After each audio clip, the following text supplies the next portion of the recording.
Yon, so good evening. So time check, it's 10:15 p.m. Ngayon, nandito tayo sa office, nagpe-prepare tayo. We will be going to have some rescue. Kasi meron kaming na itang post, which is post ni Ma'am Josie Gamboa, isang Filipina residents dito sa ating community.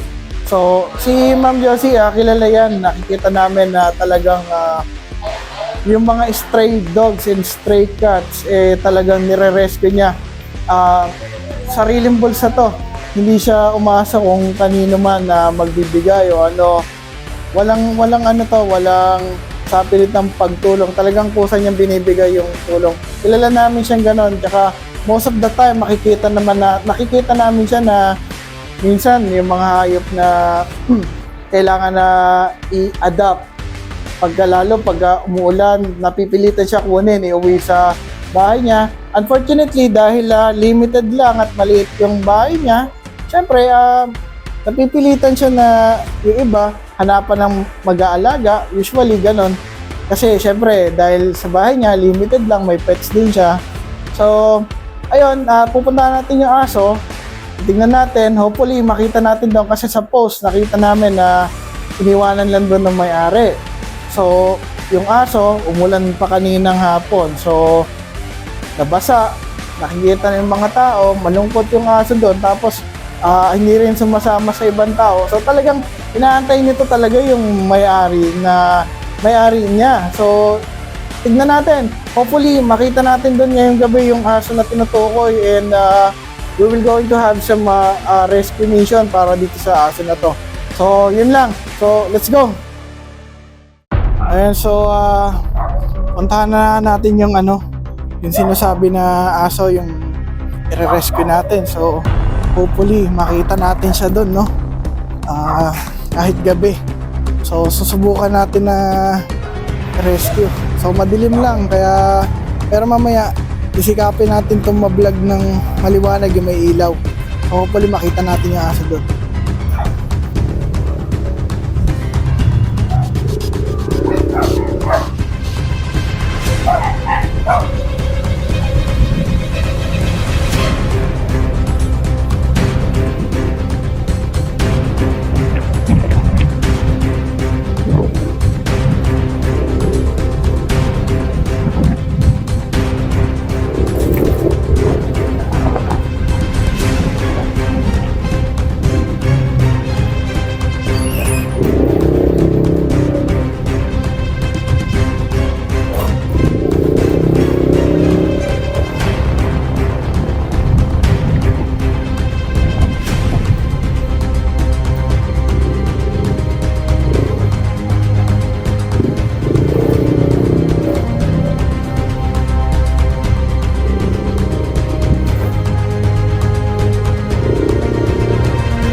So yun, ito, palabas tayo ng isang subdivision. So pupuntahan nga natin yung Twin Hills subdivision para makita kung nandun nga yung aso na i-rescue natin. At syempre, looking forward tayo na makita talaga yung aso kasi nakita ko sa post talagang kawawa talaga eh. Post ni ni Ma'am Josie Gamboa. So hopefully looking forward talaga tayo na makita at ma-rescue. Kasama natin yung mga kasabahan natin sa CSIID ang Special Forces Headquarters. Pupuntahan nga natin yung aso. So sige, stay tuned, tignan natin. Hopefully nandun talaga.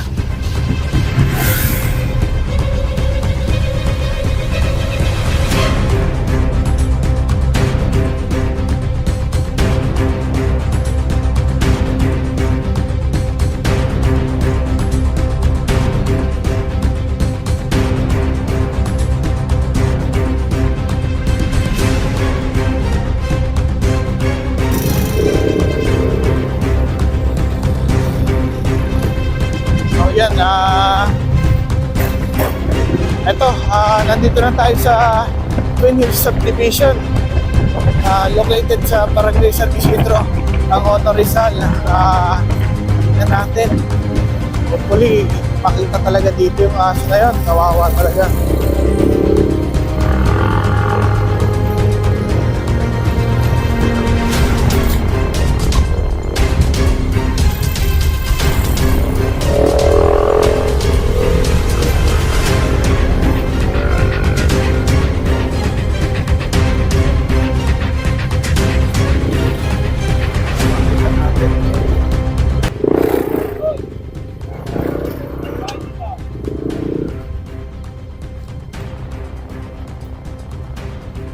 Ayun, may nakita pa nga tayo mga nakatambay dun.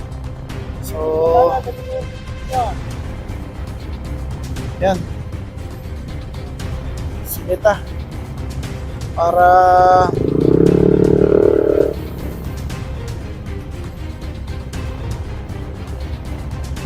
kasi talagang pinagbabawal dito tumambay pagkagabi kasi syempre yung mga masasamang loob mamaya matutukan sila dito ng patalim o barel, mga kabataan mangyari, ma-hold up sila, ma-kidnap, di ba? Madaming pwedeng gawin sa kanila dito. Actually, hindi lang ngayon talaga kami may mga sinisitang kabataan dito. Kahit pa noon, pandemic pa, talagang pinabababa na namin, sinisita talaga, pinaalis yung mga kabataan na tumatambay pa, lalo na pagkagabi. Ayan, pauwiin lang natin sila. Ayan, pinauwi natin para safe sila. Pinauwi na.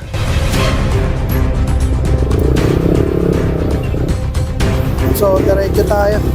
Tignan natin yung aso. Sige. Ayan, tignan natin yung kasama natin. Ayan, tignan sila.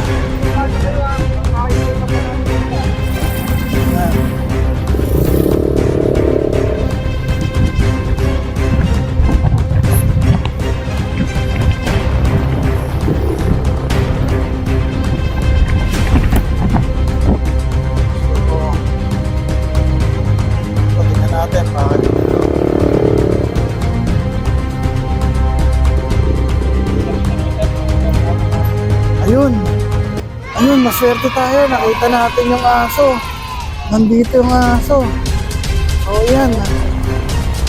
Ito, nakita natin yung aso. Nandito lang siya. At talagang iniwan talaga siya ng may-ari. Yan. Ito. Ayan siya. So, yan. Yan. Doggy! Doggy! Pakipatay yung mga motor para hindi maanod sa makina. Doggy! So, ayan siya. Ito yung tinutukoy sa post na aso. So, nakita nyo naman, kahit gabi na oh. Pero kanina pa yung post. Hindi siya talaga umalis at tinayantay yung kanyang fur parent. So talagang kawawa talaga. Grabe. So male pala siya, lalaking aso. Lalaking aso siya. So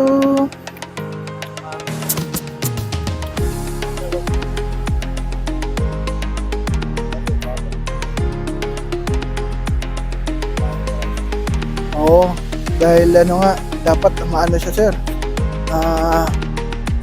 tricycle na sir, tsaka i-add that sir, kahit man lang sa may kulungan sir Pero kaya sir, umalis pa kaya to dito ng aso na to? Hindi umaalis kasi sir, kanina pa yung post pero umaga pa raw to sabi ni Ate Josie Gamboa.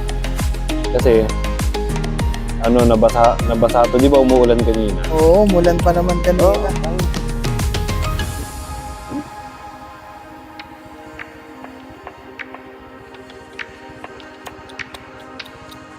Bata pa to. Oo nga, Pero maganda, Gano'n, malaking aso pa. Tsaka parang may lahi siya, sir, no? Mahirap kasi dito, mamaya matakot. Yun nga, sir, eh. Nahirapan na tayong mag-ano dito. Kunin. Maganda sana yung relax siya. No. Tapos hindi siya yung takot. Siguro, sir, masarap na pagkain, no? Ayaw niya ng dog food, eh. Dog food yan, eh. Ano to, tingin ko doon iniwan ng may-ari pati yung pagkain. Pero maayos, sir, yung katawan niya, oh. Hindi siya yung mukhang may sakit naman. Masungit. Sir, wala na ba tayong Wala na ba, sir, tayong mabibilan kahit yung manok na tagbe-20 o ano? Check yung merong ang pang yung panghuli ng aso na tali, yung ginaganon. Yung literal na tali talaga. Yung parang ganito. Hindi ba may ganito na pagkaginanon mo? Na Naglalak na, sir. Ito kasi nasira. Meron kang bang ganun, sir? Parang ganito. Nagaganon lang. Oh, yun. Kunin mo. Oh. Oh, yun. Yun ang kailangan natin. Pwede Ito kasi sir. magaang. Oh. Oh. Tapos, Sige, sir. pabilan lang natin ng ng manok. Oo, sir, para... Oh, sige. Sige, sir. Check, para Baka sumiyan po na. pwede mo, sir. Okay lang, sir. Oo, okay lang, sir. Oo, pwede. Kahit ano lang, sir, matipak lang na ganyan, oh. Sir, baka pwede ka man na magpasama kay CO1. Si Otto na pala siya, promoted. Congratulations. Shout out. Ito yung aso na pinost nga kanina na sinusubukan natin na i-rescue. So, we're lucky kasi nakita natin siya, nandito talaga siya, hindi siya umalis. Talagang inaasa niya talaga yung rightful owner niya. So, napakaswerte natin na nandito pa rin yung aso. Hindi naman siya payat, oh. Maganda katawan. Lalaki, oo, tama, maganda katawan niya. Tsaka mukhang talaga siyang inalagaan, tapos dinala lang dito na hindi natin alam ang kadahilanan bakit. Hindi rin namin siya talaga mahawakan ng gusto kasi nangangagat siya. Pero mabait to. So, mabait siya kasi kahit paano, may response siya, oh. So, hopefully, natin to. Ma-rescue talaga natin to. Going forward tayo kasi mukhang sumasama na, eh. Nahawakan na konti-konti. So, kailangan lang talaga maging relax siya. Baby. So, swerte tayo. Nahawakan na natin siya. Hindi rin mabaho. Yan, nahawakan na natin siya, guys. So, sana talagang makuha na natin to ngayon. Actually, nagpakuha na tayo kay Secretary ng manok. Na yung food siya na luto. So, para ma-relax siya talaga. Tapos, tali. Nagpakuha na rin tayo ng mas magandang tali kasi manipis yung nadala namin. So, good. Swerte. Tsaka mukhang talaga siya, sir. Yung alaga siya tapos biglang dinala lang dito na hindi natin alam kung anong reason. Ganda nga ilong yun. Oo, sir. Para may lahi siya, sir, eh. Para may lahi siya. Nagtapos din. Ba ito? Iniwag ka. Ano ba to? Ay, hindi may basahan, may pagkain. Oh, talagang siya, sir. Nilagyan talaga. Iniwan talaga siya, sir. Kawawa. Bait na Kasi pa kung, naman, oh. alam mo, kung yung mga gantong tao, yung alaga nila, pag ayaw na nila, dapat ihanap nila ng aampon, hindi yung itatapon. Correct. Oo. Yeah. Sa bagay, sir, di naman talaga natin alam kung anong reason. Pero shoutout sa owner nito. Dapat hindi sana ganun yung ginawa. Ayan. So, inantayin nga natin yung pagkain. Ano pangalan mo? Anong pangalan mo, aso? Anong pangalan mo?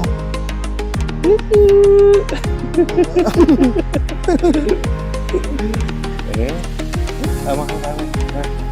Buhatin ka namin, ha? Mukhang bait pa naman, sir, talaga, oh. Ano ba ngayon? February 9. 8, 9, sir. Anong gandang pangalan nito? Green Hill. Green Hill. Si Hill. O, Hill. Green Hill. Green Hill. Ay, si TH ka. Sa TH, tamang hinala, Twin Hills. Oh, yun, magandang pangalan mo, TH. Ay, TH. Oh, yun ang, ano mo, initials. T tsaka H. Yan na. So, ngayon, yan, mukhang masaya siya. Kasi nakakuha siya ng kaibigan niya. Oh, ang galing, oh. Kumakain na siya. Oh, ang galing. Ibig sabihin, Yun, no? palagay na siya. Oo, sir. Kanina ayaw kumain kasi natatakot. Tama. Tapos ang dilim, ang lamig. Palagay yan, lumabas na yung pututoy eh. Oh, lumabas na yung kulit niya, oh. Oh, ano yun? May nakita kami doon sa video. Oy, nakalabas yung pututoy, oh. Ibig Oh, sabihin, ano na siya. panatag niya siya. Manatag bilang kumagat. Ayun, so, tingnan natin to kung kung sasama na sa atin to. Pero mukha naman sasama na. So, abangan natin mamaya kung saan siya mapupunta. Hanapin natin siya ng magiging rightful owner na mag-a-adapt sa kanya. At hopefully, talagang yung susunod na owner nito, kung balikan man siya ng owner niya, mas maganda. Tapos kung iba naman ang mag-a-adapt, siyempre pipili tayo yung talagang alagaan siya at talagang masusunod yung yung pakain ng aso, yung shelter, napaka-importante. So, tignan natin. Sir. Yan, Yan na, sumama na siya, oh. Oh, sumama.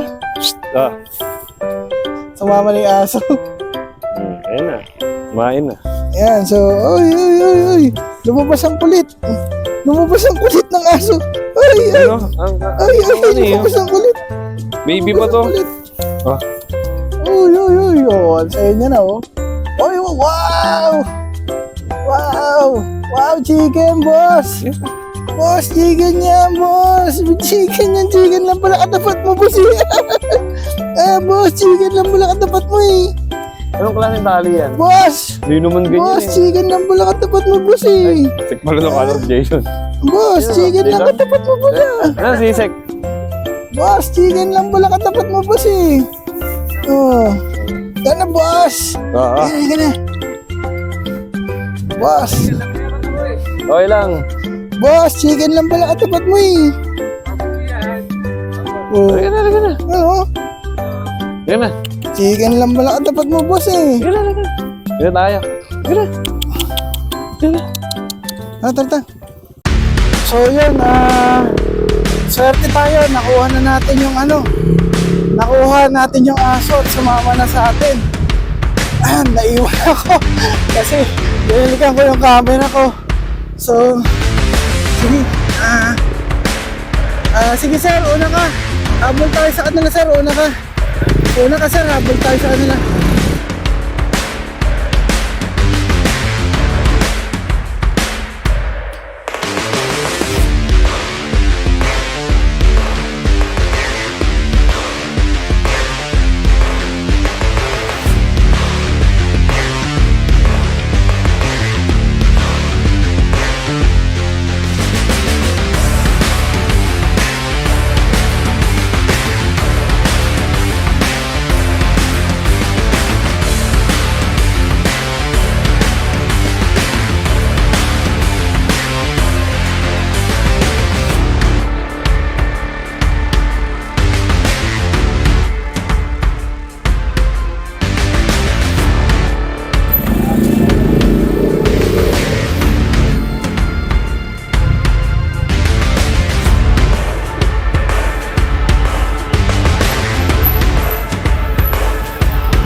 Ayun, so, magandang gabi.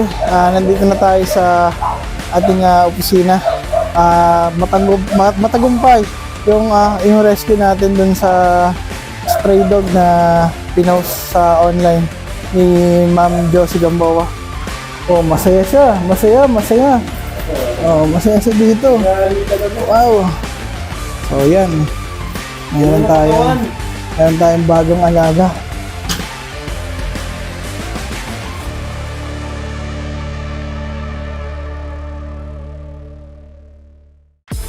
So, yun lang. So, dito ko na tatapusin yung ating short rescue mission para dun sa pinaw si Ma'am Josie Gamboa na stray dog na nakatenga dun sa Pinel Subdivision. So, tignan natin. Yes. Ayun, success. So, hanapin natin siya ng rightful owner.